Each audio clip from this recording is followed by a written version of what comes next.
Welcome to the podcast, whatever it is now. Vertical Live. I keep wanting to call it podcast because that's what it is. But how's everyone going? Hope everybody's having a good day. Uh,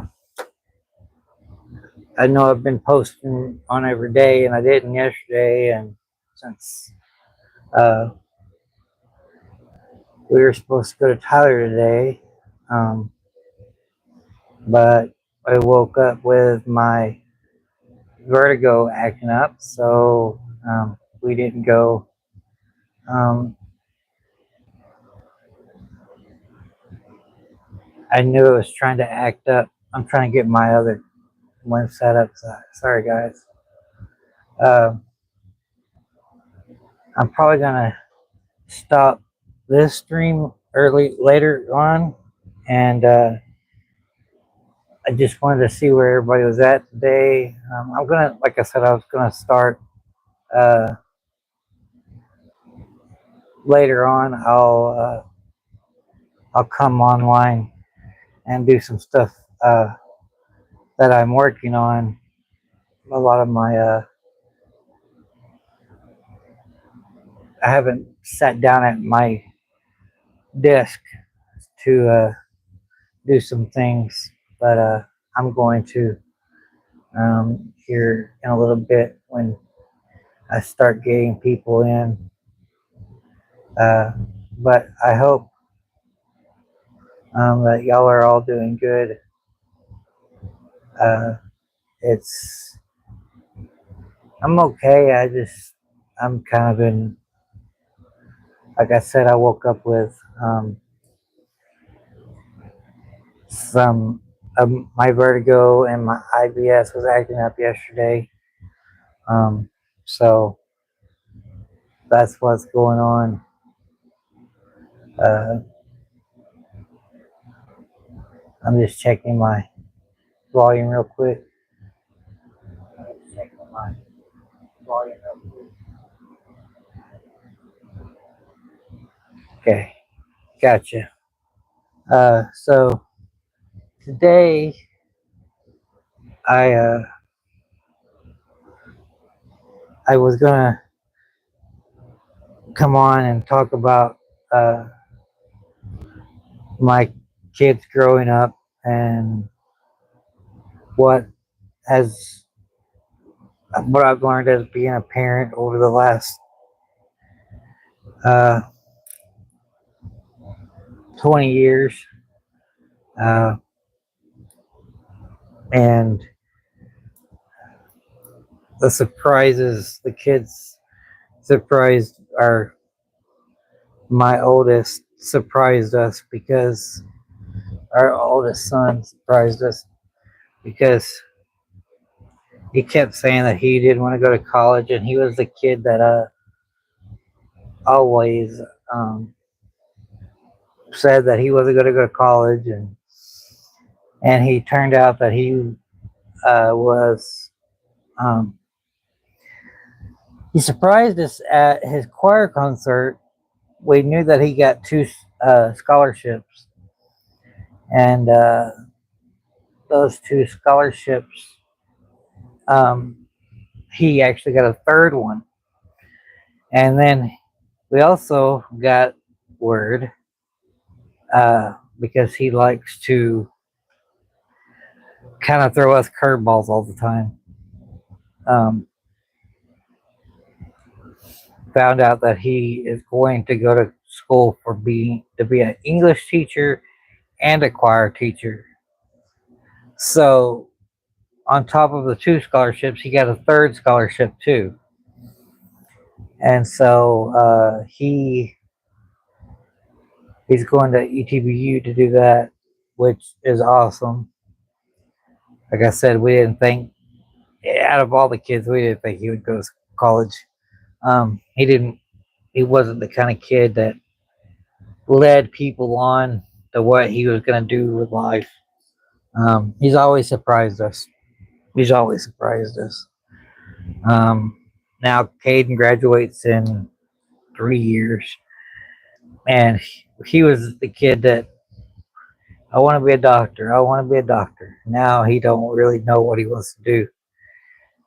He actually, I think he'd be a really good businessman, or uh, he wants to learn a trade. Um, he's big into video games, like almost every kid. But he knows how to code and all that, which kind of like what I used to do. Um, and then Stacy is gung ho on wanting to be a truck driver, and she went to NASA yesterday, and I asked her if she learned anything. She's like, no, not really. So she's gonna be kind of the, I think she's gonna be like the rebel, kind of down to earth kid. All three of my kids are rebels anyway, but yeah, but I wanted to talk about some stuff that's, it's just been kind of festering. Uh,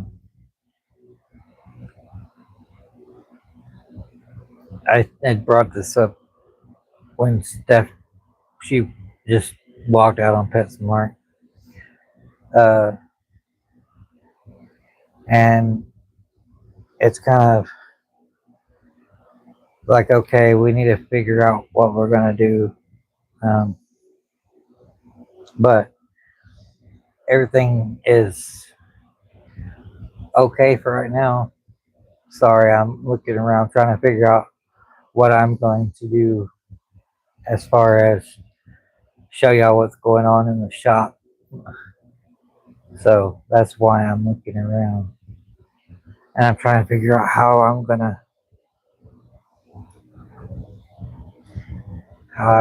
to show this. Uh,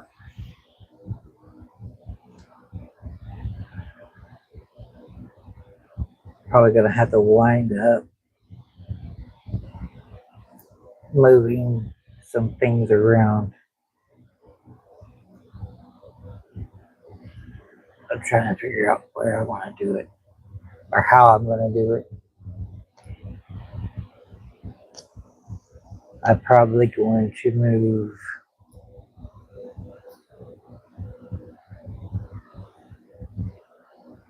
Oh, I can't. Uh,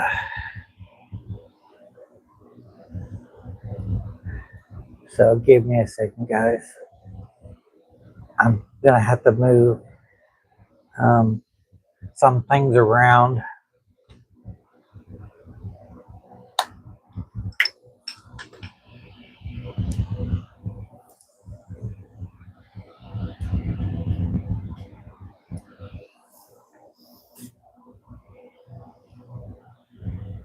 Okay. Well, that didn't work out too well.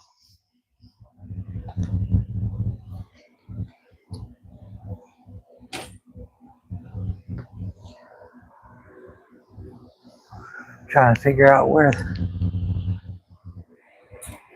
that piece went. It's not showing up here.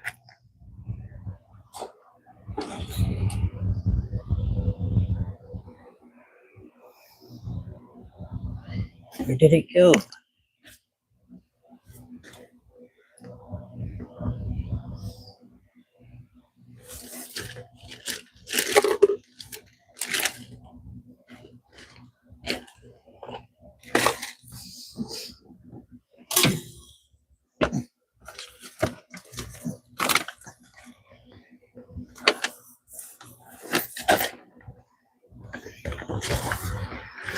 Which way did it go, George? Which way did it go?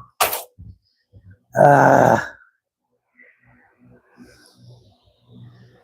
well, great.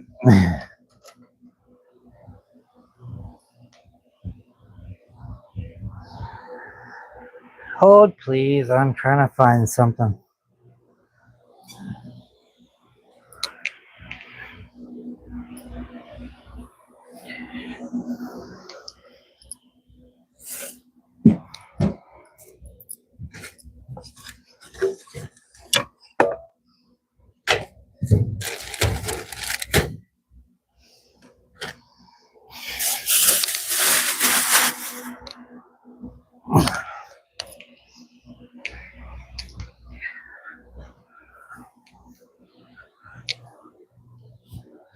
I don't know where it went.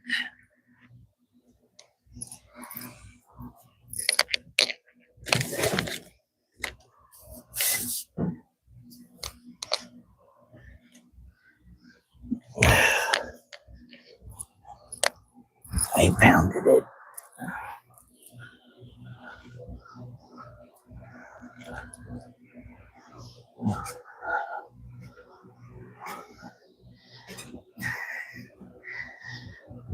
I found it.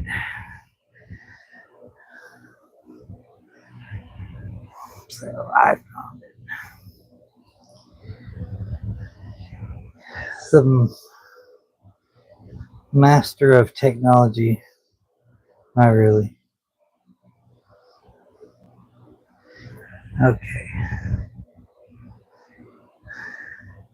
Okay, this one's gonna get a little wobbly. But bear with me, guys.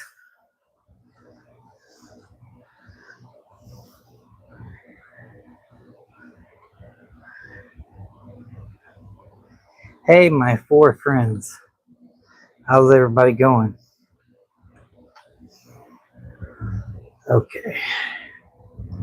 That's ready. Just getting things set up, guys, so that I can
Can you hear me now? Can you hear me now? Are you serious? I've been muted. Are you serious? I've been muted. I've been muted this whole time, guys. Are you serious? I've been muted. I'm sorry. I am so sorry. Now I'm going to beat myself up. I'm going to beat myself up for this. I am so sorry, guys. I did not realize I was muted. And nobody told me I was muted. That's bad. That's horrible. Well, at least you didn't get some of it. Anyway.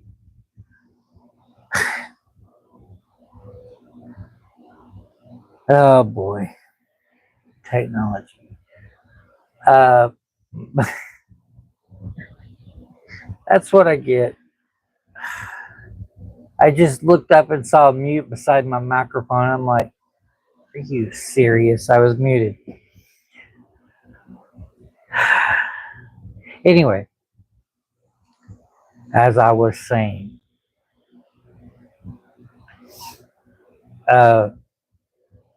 let me restart then. If you have been following Revelations Retold, I am not rewriting the book. Okay, guys. If y'all are still within that frame of mind, I'm putting it the way I feel with the Native American beliefs that I have and other belief systems. And the reason I started to do Revelation first is because a lot of people don't like to tackle Revelations when they talk about scriptures and stuff like that. And what I've learned, because I've actually sat down and read it now, I'm reading other books too. And the reason I'm starting with Revelation is because it's the reason I became a Christian. When I was 8, like I said, I've told this story before, but we had a revival at our church. I was 8 years old. The same week my dad had passed away 4 years earlier. And what really got me is because I was listening to other adults' testimonies. Okay, so what a lot of atheists now is they do deconverted stories. But I've never really heard their testimonial stories. The reason they became a Christian in the first place. I think they kind of misstepped that. A lot of the people that I've come across that are atheists now are most of the kids, guys, girls, that they were deeply involved as Christian kids, meaning their dads and moms, aunts and uncles were all Christians. And so you don't hear a lot of their testimony. Now, the church I went to after I came home from the cult,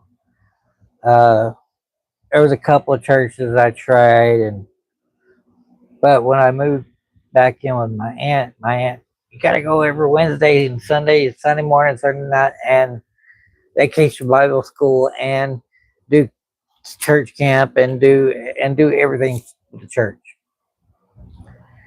So, but they were a missionary Baptist. It was kind of a lot different than, because what I was used to was independent fundamental Baptist churches. But you still, like, in a missionary Baptist church, you didn't get people saying their testimonies, why they become a Christian, why they did this, why they did that.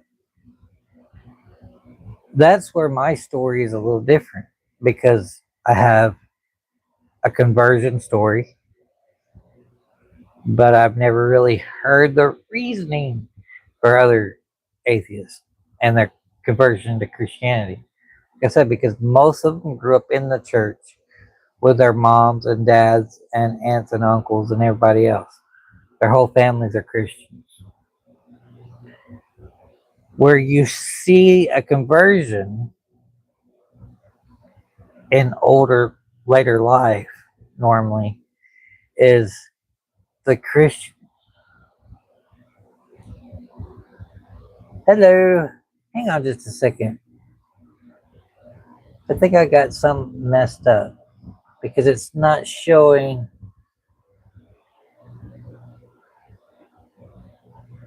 It's not showing. There it goes. Okay. Okay, it popped up. Something was lagging. Sorry. How do you. So I'm just going to say KFT too.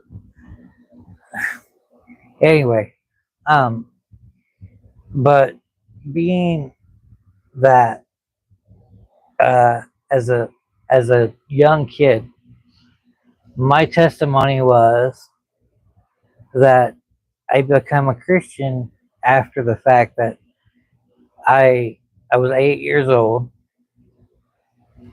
and the whole week I had been they had been talking about revelations, and finally it broke me down.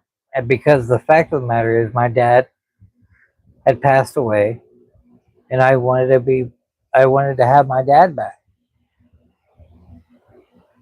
And they kept saying, well, the only way that you can have that peace, you need to do this and that, and this, and that, and this. So, as a young kid, that put in me that if I become a Christian, I would see my dad again in heaven. Uh, and so that's why, I mean, my conversion is because of my dad and because of the book of Revelations. And when I say that it's really the truth. Is that's the reason I become a Christian. Is because the people that I love, the first person that I lost was my dad, and I felt really, really the need to be able to see him again. As I aged and got older, uh, there was how's it going, Muhammad?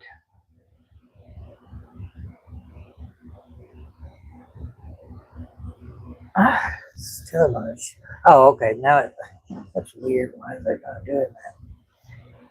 But becoming that was the reason why I become a Christian is the Book of Revelation. And as I was reading it, which I've read it before, um, but I kind of look at it as an scapegoat now for Christians because they believe that they're not going to go through all these hardships and hard times, and because Jesus is going to come to get them before this whole mess explodes. The way I see it is they're not showing accountability to their own. Let me play this out for you, and I'm just going to be quite honest and upfront about it. I'm doing pretty good. How are you doing, Muhammad? I have actually woke up with, I have BPP-8V, which basically dizziness with standing and moving, and really bad when you wake up in the morning and you gotta go to the bathroom and your whole world's spinning. That's what I have. So, um, yeah, I had that today, and my blood sugar yesterday was through the roof because I was uh, waiting on I should have took one of my meds before I did, and I didn't. So that's whatever happens.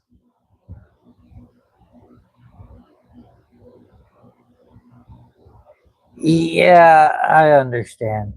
I understand, but Christianity isn't for me anymore. Uh, because the reasoning of I'm my spirituality is more connected to my Native American roots, and that's true. Is I'm one of those kind of people that I hold myself accountable for things. I don't believe in Christianity. It's you have to be put all your yeah. You're supposed to confess your sins and try to live right, and you if you don't, you can just pray that you did it right, and that's not me.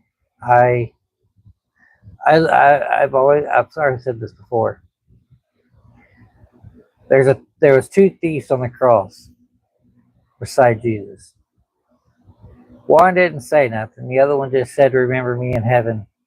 And Jesus said, "Okay, I'll remember you. That you'll be there with me in paradise today."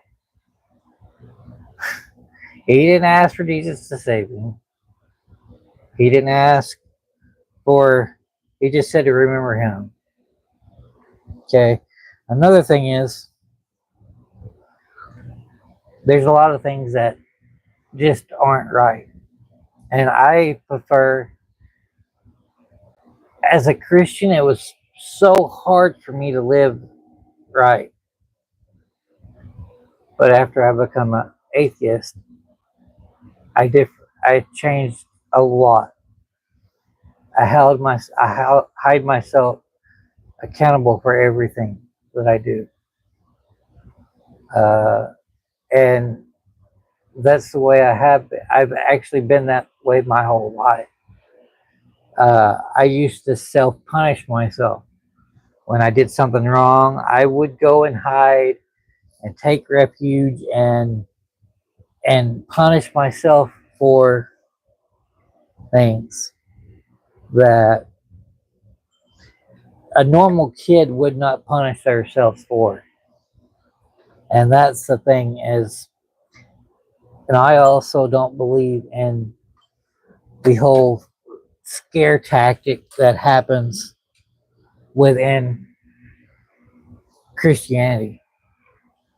I don't, my kids, if my, just like I said, my oldest son has started going to church and he has questions and I try to answer them for him as best as I can. But it's ultimately up to him. It's ultimately up to my kids if they want to pursue that. Um, I'm not saying that I'm the guru of the I'm just that kind of dad. Uh, I'm not going to force my kids to, but I will. Uh, I've started talking about this um, with other people as I'm going to sit down with Thomas because I know that he's has his questions, but I will sit down with my kids and ask them if they whenever they do if they do convert, uh, I will ask them what made you do it. What is your reasoning sound? Is your a fish stick? Fish stick. I love it. Oh, what does it not?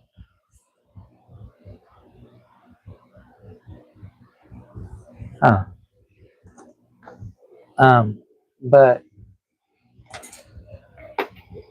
no, I want to know if I was the reasoning for the conversion or their reasoning for believing the way they do?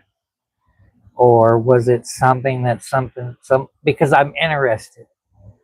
I want to know if I said something or I did something wrong that made them think that, dad was wrong about this or dad was wrong about that. I want to know. I want to know my kids. I want to know where they stand. If it was something that I said, if it was something I did, is it something that I didn't do? Is it something that, and the thing of it is um, when I was a Christian with my kids, I had a lot of issues.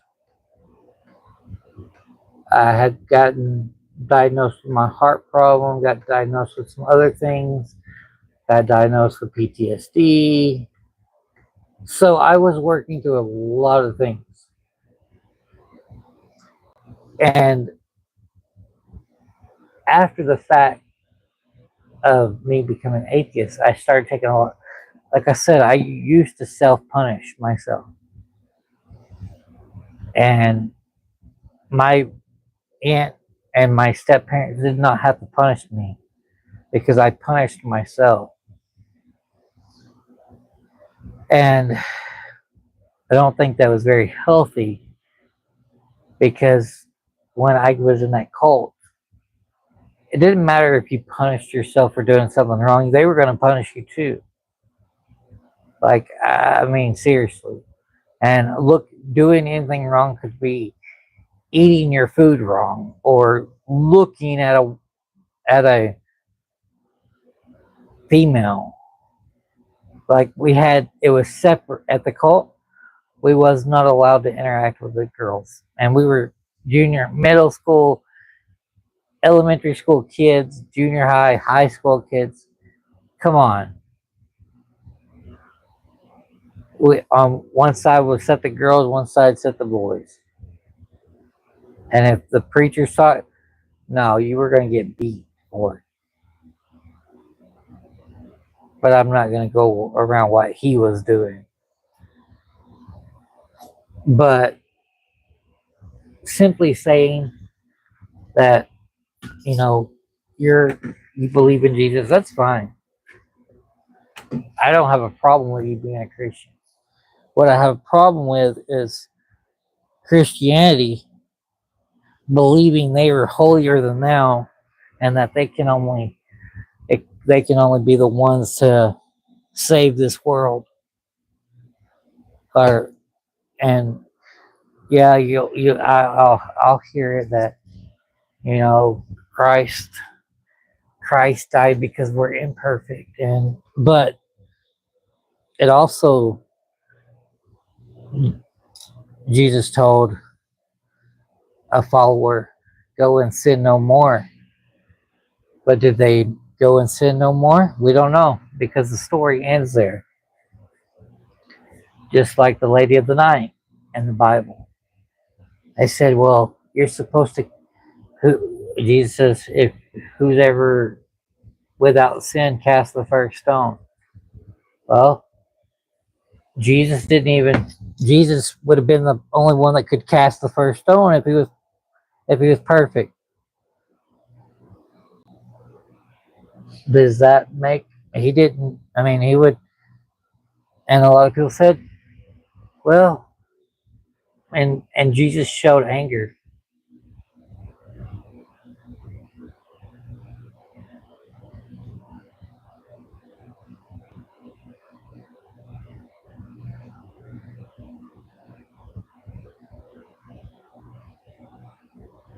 I get that.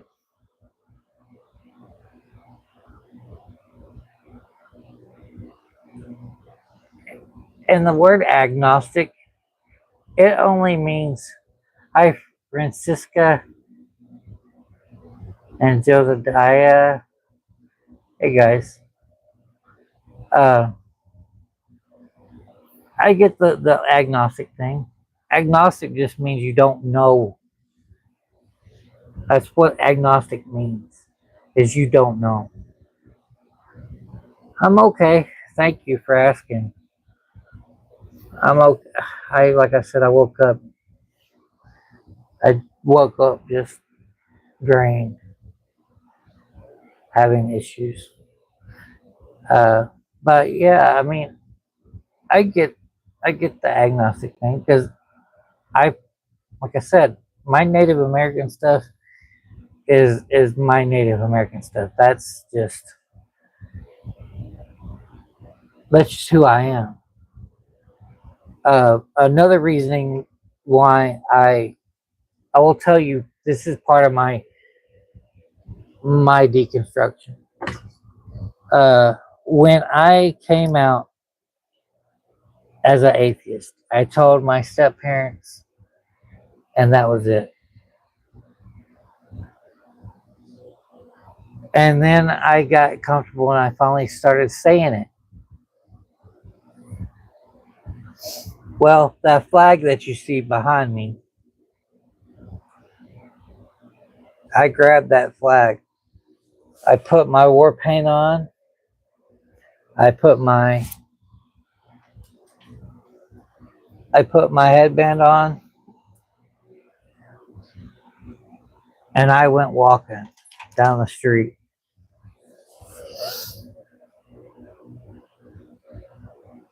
My totem animals are deer and peacock.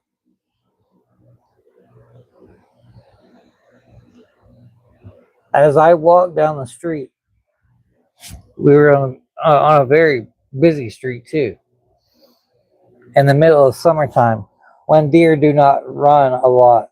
They usually stay in one spot, but I mean, they do forage. They do forage, and but these two young, I'm guessing I think they were two bucks. I think they were come in front of I'm walking on the side of the road. I'm going towards, and they cross my path. They're about, I want to say about 600 or 700 yards away from me. I wasn't very far. I mean, I was pretty close to them. And in my mind, and as I said this, my brother will confirm this. I told those deer, I said, the road is not safe for you. Turn back and go back the other way. And the deer looked at me and turned and went the other way. And if any of you understand that deer, really, they really endanger themselves, especially in the South.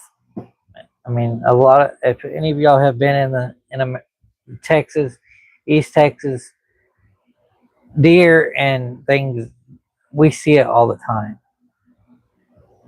But those deer turned around and calmly walked back into the woods.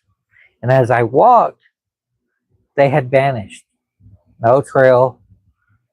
I did look, but there was no trail. So that right there told me I was on my right path. That told me that I was on my right path. Now, the whole Jesus thing. I believe if Jesus was around right now, he would be doing more than just wrecking a temple.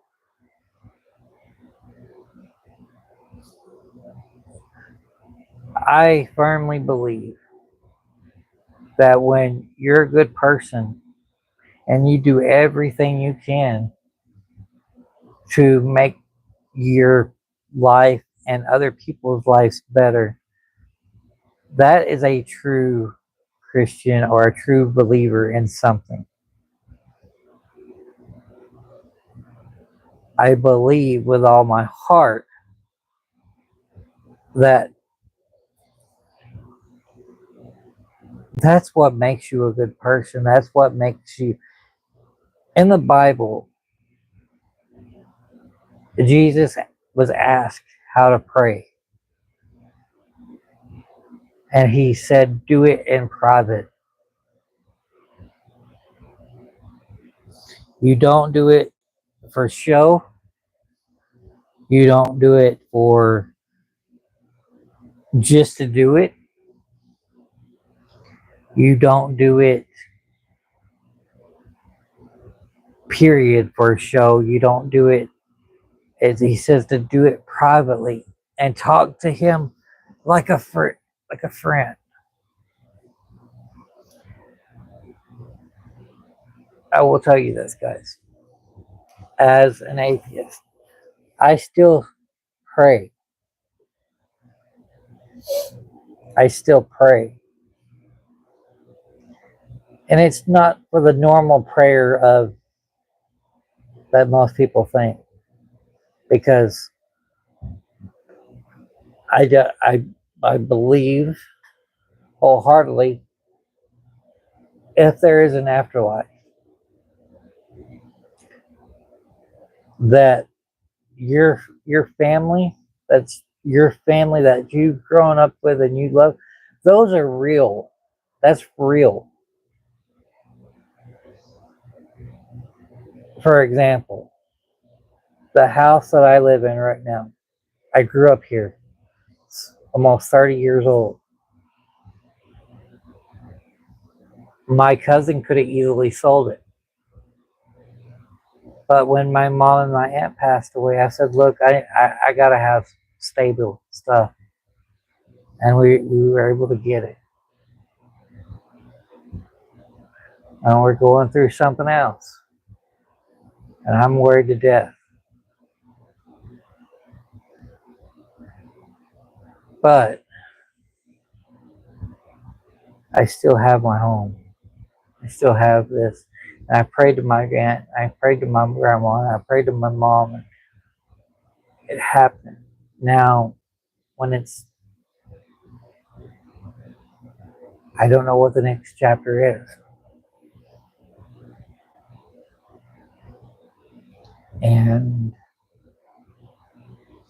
But I ultimately know that I will be okay. My family will be okay. Uh, you know, uh, things happen, seasons change, and uh, that's just something that is inevitable about life. Is things change, things come and go. Sorry, guys,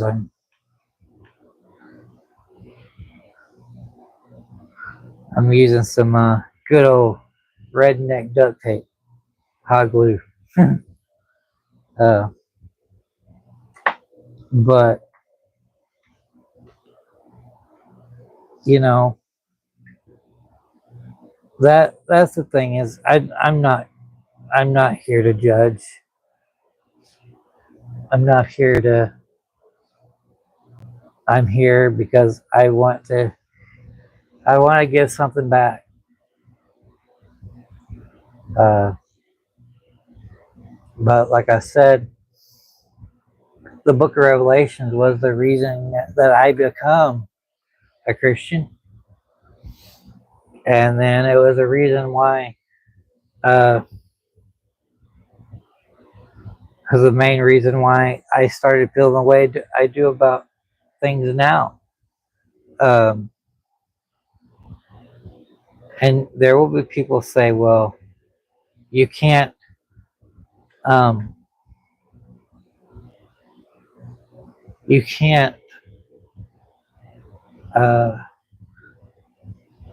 we can't fix this world. We've already polluted it. We should just drain it from all of its resources, and we can just go in other countries and things, and just take things away from other people, and just do whatever we want to, because the world's all going to hell. In Genesis, it tells humans to take, they're here to be caregivers of this earth.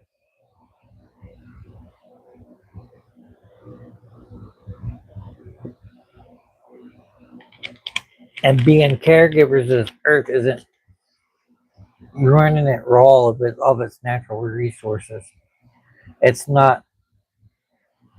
Look, it's the only place we can live right now, anywhere.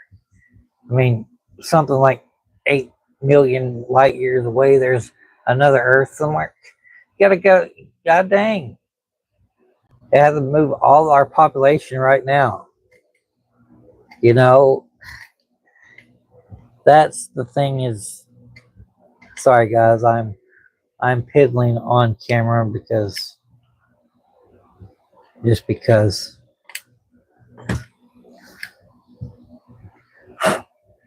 But, you know,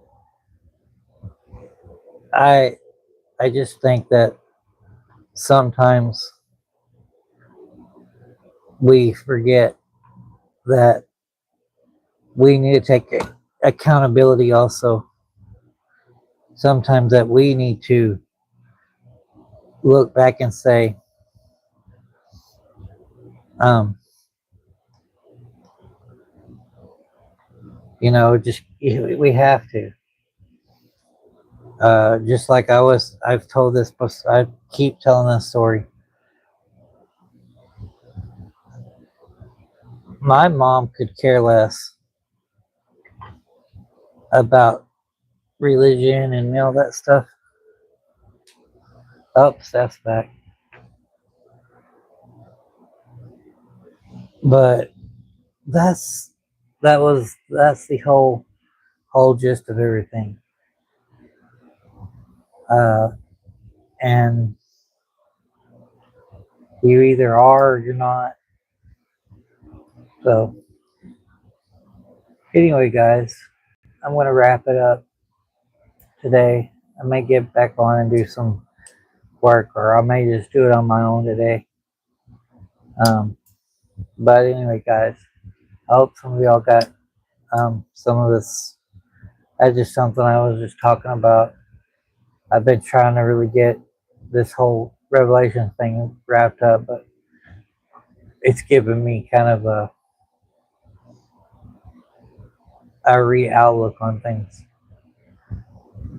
Anyway, guys, I will talk to y'all later. Maybe I'll do one tomorrow or something later on today. Y'all have a good one. Take care.